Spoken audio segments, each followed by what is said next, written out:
The zodiac killer एक ऐसी identity जिसने मल्टीपल मर्डर्स किए थे 1968 से लेके 1969 के बीच में। इन 2 साल के टेन्योर में इस आइडेंटिटी ने मल्टीपल मर्डर्स किए थे। ये भी एक सीरियल किलिंग थी। जैसे और सीरियल किलिंग के बहुत यूनिक तरीके होते हैं अपने अपने मर्डर्स को कमिट करने के, वैसे ही इसमें एक यूनिक तरीका था मर्डर्स को कमिट करने का। और सबसे ज़्यादा क्रीपी इसका रीज़न है उन सारे मर्डर्स को करने का।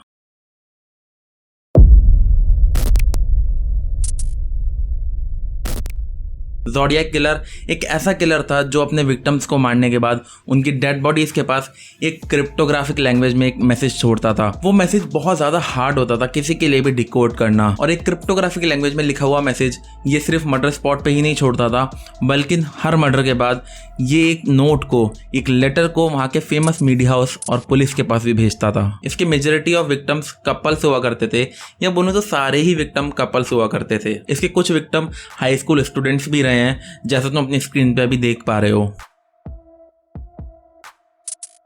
और इन सभी लोगों को मारने के लिए 2 तरीकों का यूज करता था। या तो वो इनको गन शॉट से मारता था, या वो फिर इनको एक नाइफ से मल्टीपल टाइम स्टैब करके मार देता था।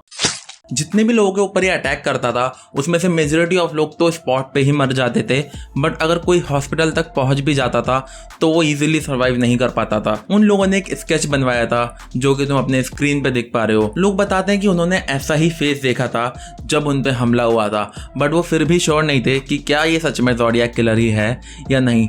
बट ये एक आइडेंटिटी है जिसको तुम ज़ोडिएक किलर के बहुत ज़्यादा करीब मान सकते हो। और कुछ लोगों ने ये भी बताया था कि एक आदमी होता है जो कि एक बहुत अजीब सा कॉस्ट्यूम पहना होता है, उसके एक हाथ में गन होती है और एक हाथ में नाइफ होता है, और उसका फेस बहुत अजीब चीज़ से कवर्ड होता है। जिस तरीके का तुम अपनी स्क्रीन पे देख पा रहे हो सेम इसी तरीके का वो ज़ोडिएक किलर दिखता था। अब इसने जितने भी टेक्स्ट लिखे थे उनको डिकोड करना बहुत ज़्यादा हार्ड था, but majority of them are decoded.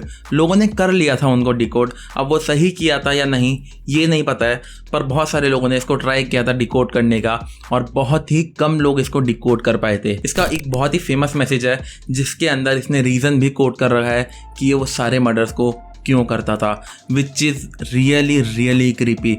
तुम्हारा सुन के दिमाग फट जाएगा। I like killing people because it is so much fun. It is more fun than killing wild game in the forest because man is the most dangerous animal of all. To kill something gives me the most thrilling experience. It is even better than getting your rocks off with a girl. The best part of it is that when I die, I will be reborn in paradise and all that I have killed will become my slaves. I will not give you my name because you will try to slow down or stop my collection of slaves for my afterlife.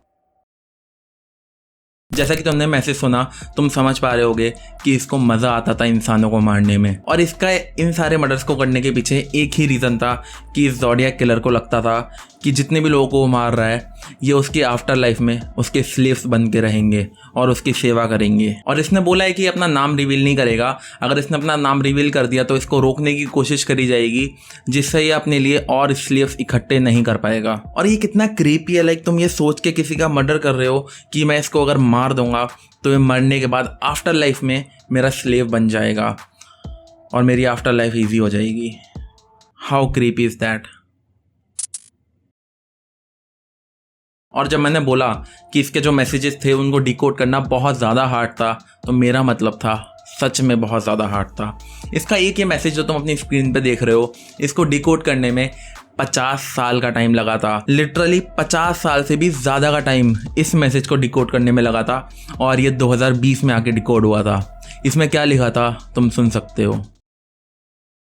I hope you are having lots of fun in trying to catch me. That wasn't me on the TV show, which brings up a point about me. I am not afraid of the gas chamber because it will send me to paradise all the sooner, because I now have enough slaves to work for me where everyone else has nothing when they reach paradise, so they are afraid of death. I am not afraid because I know that my new life will be an easy one in paradise death. इतना सब कुछ होने के बाद police ने भी अपनी investigation को आगे बढ़ाया और बहुत सारे सस्पेक्ट ढूंढे, पर वो सस्पेक्ट ही थे।